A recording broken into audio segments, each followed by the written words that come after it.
Nesse vídeo vou mostrar reações incríveis, utilizando como reagentes principais caixas de fósforo com palitos de fósforo, acetona removedora de esmaltes e gelatinas com formato de ursinhos. Atenção! Não tente reproduzir esses experimentos sem ter o conhecimento suficiente e sem utilizar os equipamentos de proteção.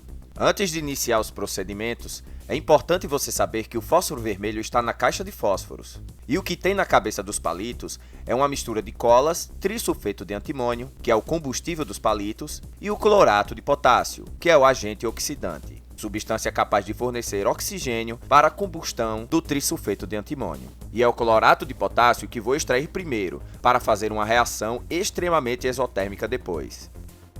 Primeiro, tirei o material da cabeça dos palitos de fósforos com uma espátula, onde tinha molhado a cabeça de cada um dos 1.500 palitos de fósforo com água para desprender o material mais facilmente. Esse procedimento foi sugerido por um seguidor nos comentários de um vídeo antigo, e resolvi testar. Dessa forma, o processo durou 4 horas, mas já tinha observado que a água que utilizei para molhar os palitos entrou por difusão dentro deles, e isso comprometeu os resultados, pois o clorato de potássio ficou dentro dos palitos, porque sua solubilidade em água a 25 graus Celsius é de 8,15 gramas por 100 ml de água. O nome do processo para extrair o clorato de potássio da cabeça dos palitos de fósforo é a recristalização.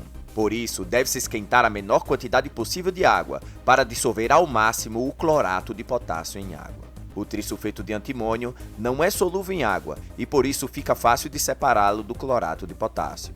Depois de 5 minutos, o material deve ser filtrado e o clorato de potássio, teoricamente, estará na solução. Como a solubilidade do clorato de potássio diminui com a diminuição da temperatura, levei a solução ao congelador. Após o resfriamento, o clorato deveria estar no fundo do becker, mas na verdade ele está nos palitos de fósforo que molhei anteriormente. O clorato de potássio entrou nos palitos junto com a água por difusão. Por isso, fiz outro procedimento com mais 1.400 palitos de fósforos, dessa vez cortando cabeça por cabeça para livrar o clorato de se difundir pelos palitos, fazendo isso com eles secos. Só por isso, acho que mereço seu joinha. De posse das 1.400 cabeças dos palitos de fósforo, dessa vez coloquei água quente e deixei o sistema descansar por 5 minutos. Filtrei o material, que agora está com clorato de potássio na solução, e levei a solução ao resfriamento em um freezer. Depois de 10 minutos, o clorato se depositou no fundo do recipiente, que sem a água mostra o brilho dos seus cristais. Só que fiz mais 2 recristalizações para retirar um pouco dos corantes e obter o clorato de potássio mais puro possível. Depois de seco, fiz a primeira reação aquecendo esse sal, que se decompõe liberando o cloreto de potássio e o gás oxigênio. E ao colocar um ursinho, ele entra em combustão por causa do oxigênio liberado pelo clorato de potássio.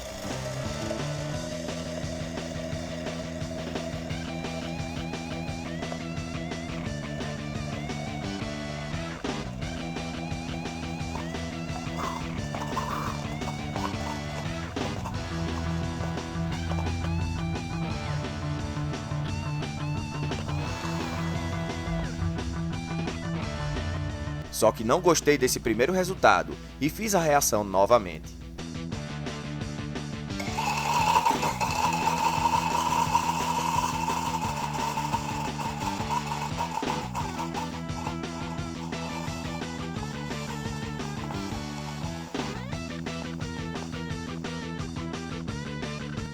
Ainda não satisfeito, fiz com uma jujuba.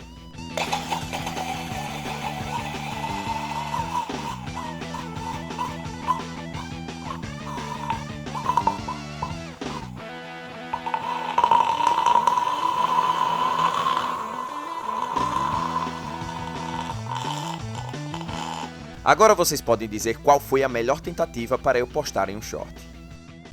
O objetivo principal do vídeo é obter o fósforo branco e fazer o sol de fósforo. Só que para retirar o fósforo vermelho das caixas de fósforo, deve ser utilizada a acetona pura, que tentei retirar dessa acetona removedora de esmaltes. Utilizei 2 acetonas de 100 ml e montei um aparato de destilação fracionada. A acetona removedora de esmaltes é uma mistura de solventes que contém basicamente acetona, etanol, água e glicerina, que acabam formando uma mistura azeotrópica com um ponto de ebulição bem definido.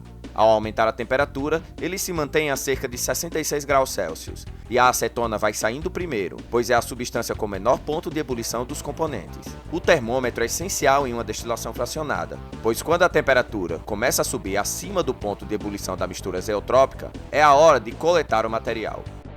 Depois do processo de destilação que durou várias horas, fui testar a pureza da acetona, colocando-a para dissolver o isopor. Como eu estava demorando demais para dissolver o isopor, vi que essa acetona removedora não era tão boa ou falhei no procedimento, e resolvi fazer a destilação fracionada novamente com um removedor de esmaltes que tem cerca de 60% de acetona. Colocando uma boa quantidade e utilizando o meu aquecedor com controle de temperatura, destilei a 56 graus Celsius, que é o ponto de ebulição da acetona, e está abaixo do ponto azeotrópico da mistura. Só que acabei aumentando para 66 graus Celsius, pois estava demorando demais. E acabei confiando na marca da acetona, supondo que ela é muito boa.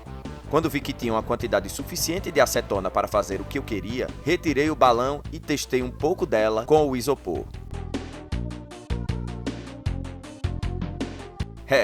Dessa vez a acetona tem qualidade. Para verificar se a acetona realmente estava pura, fui fazer uma reação com ela, e outros reagentes que não vou dizer aqui. Tudo isso a fim de obter um composto bem interessante. Depois de 20 minutos, um precipitado surge, e deu para ver que como formou muito precipitado do composto X, a acetona estava pura. Ao filtrar e secar, testei o composto X derivado da acetona, que é altamente instável.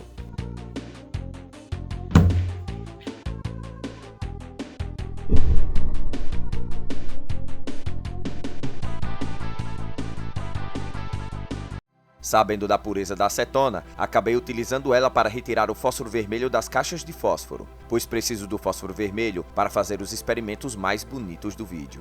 O fósforo vermelho deve ser mergulhado na acetona e depois decantado para despejar a cola que tem nele. Depois do trabalho árduo dessa série de experimentos, obtive o fósforo vermelho, em uma quantidade suficiente para fazer 2 experimentos. No primeiro, vou fazer o fósforo branco, colocando um pouco de fósforo vermelho no tubo de ensaio e colocando outro tubo mais fino para impedir a entrada do ar. Em seguida é só aquecer e ver o fósforo branco sendo obtido em gotículas dentro do tubo de ensaio. Com o tubo ainda quente, é só colocar o fósforo em contato com o oxigênio do ar, que ele se inflama, pois sua temperatura de autoignição é cerca de 30 graus Celsius. Por isso, ele é extremamente perigoso ao entrar em contato com a pele humana. Como a temperatura do corpo humano fica entre 36 e 37 graus Celsius, quando o fósforo branco entra em contato com a pele, ele queima, e só acaba de queimar quando reage totalmente com o oxigênio. A reação também libera óxidos ácidos, que corroem ainda mais a pele. Sem o contato com o oxigênio, a chama se acalma, e quando em contato com o oxigênio do ar, ele queima espontaneamente acima de 30 graus Celsius. Chegou a hora de fazer o sol de fósforo, e vou mostrar a trabalheira que tive para fazer, pois não poderia errar, pois só tem um pouco de fósforo vermelho para fazer o experimento. Eu tinha que deixar um balão cheio com oxigênio, e para isso testei colocar um pouco de peróxido de hidrogênio a 50% no balão, e coloquei o permanganato de potássio em grande quantidade.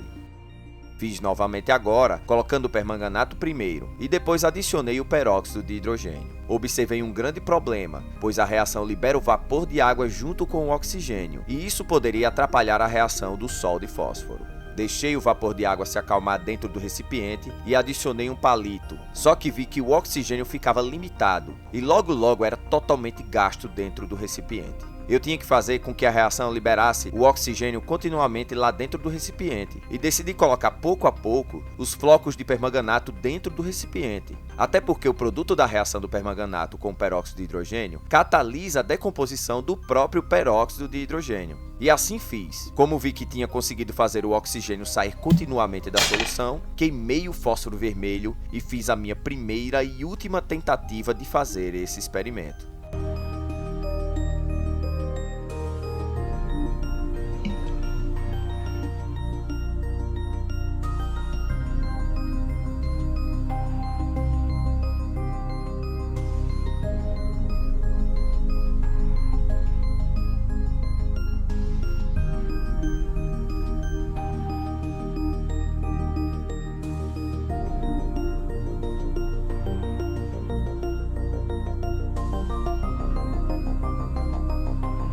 Agradeço aos meus membros do canal por me darem força para passar mais de 32 horas fazendo os experimentos e agradeço aos canais irmãos por me ajudarem em dúvidas quando as tenho. Gostou? Me segue!